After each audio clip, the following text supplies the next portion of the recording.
So child artist తర్వాత హీరోగా entry అవడానికి మధ్యలో ఎంత గ్యాప్ తీసుకున్నారు? ఇంజనీరింగ్ థర్డ్ ఇయర్లోనే నేను స్టార్ట్ చేశానండి మూవీస్. ఎందుకంటే ఇంకా నా వల్ల కాలేదు. సో ఇంటర్ వరకు చైల్డ్ ఆర్టిస్ట్గా చేస్తాం? ఇంటర్ ఫస్ట్ ఇయర్ వరకు చైల్డ్ ఆర్టిస్ట్గా చేసి ఒక 3 years gap like engineering. So engineering చేసేటప్పుడు ఆ 3 years ఎప్పుడు హీరో అవుతాను అని ఉండేదా? ఉండేదండి, డెఫినెట్గా ఉండేది. ఇంజనీరింగ్ కూడా ఎలా అంటే ఇంకా నేను చదవనని చెప్పేశాను ఇంట్లో. అది ఎలా జరిగిందంటే ఇంటర్లో ఎంసెట్ 1200 ర్యాంక్ వచ్చింది. 1200 ర్యాంక్ రాగానే ఆబ్వియస్లీ మంచి సీట్ వస్తుంది. సో వీళ్ళు అంటే డాక్టర్ చేయమన్నారు, నేను చేయనన్నా. ఇంటర్లో ఏ గ్రూప్ తీసుకుంటాం అంటే ఎంఈసీ తీసుకుంటా అన్నా. ఎంఈసీ కానీ సిఈసీ కానీ తీసుకుంటాను, కాలేర కొడతా అన్నారు.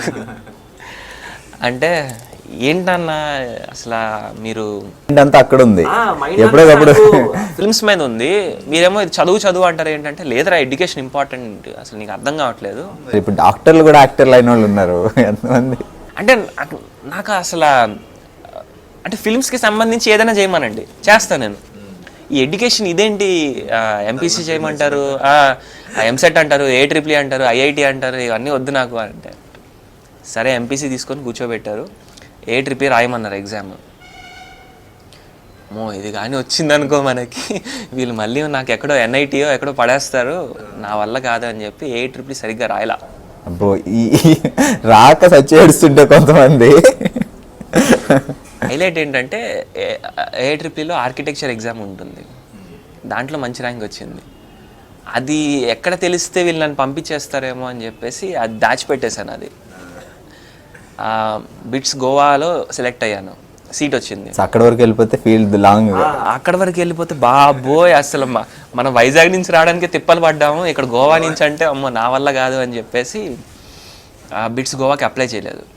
కానీ గోవాకి వెళ్ళకపోవడం వల్ల గోవా బీచ్ ఎన్ని, మా డాడీ ట్రాన్స్ఫర్ అయ్యారు కదా అక్కడికి, గోవా ట్రాన్స్ఫర్ అయ్యారు.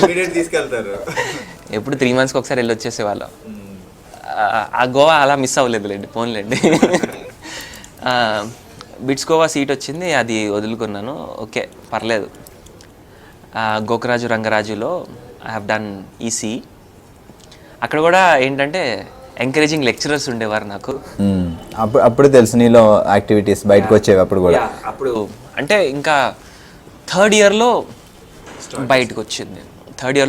అప్పటి వరకు అంతగా ఎవరికి తెలియదు. నేను కూడా అసలు కాలేజ్లో కనిపించేవాడిని కాదు. మార్నింగ్ ఒక షో, ఆఫ్టర్నూన్ ఒక షో, వెళ్ళిపోయేవాడిని. మార్నింగ్ అంటే మాకు ఈ కాలేజ్లో టైమింగ్స్ ఏంటంటే డిఫరెంట్గా ఉండేది each and every year. First year 10 to 4 ఉండేది, సెకండ్ ఇయర్ 8 to 2 ఉండేది. 8 o'clock ఎప్పటికీ అసలు వెళ్ళలేము, మన సమస్య లేదు. సో ఏంటంటే మార్నింగ్ ఒక షో, 2 o'clockకి అంటే ఇంట్లో 3 o'clock కల్లా ఉండాలి కాబట్టి ఆఫ్టర్నూన్ షో ఒక్కొక్కసారి మిస్ చేసేవాడిని. బట్ రెగ్యులర్గా అయితే 2 movies. సో ఈ 3 years అంటే almost first year, second year, third year వరకు కాబట్టి 2 years నీలో ఉన్న ఆర్టిస్ట్ని దాచిపెట్టావు, రాకురా బయటికి అని. ఫుల్ గర్ల్స్ క్యాంపస్లో ఒకటే క్లాస్ ఉండేది, బాయ్స్ సెక్షన్ అనమాట. అంటే అందరు బాగా చదివేవాళ్ళు. వాళ్ళందరినీ క్రీమ్ బ్యాచ్ని తీసుకెళ్ళి మొత్తం గర్ల్స్ క్యాంపస్ మొత్తం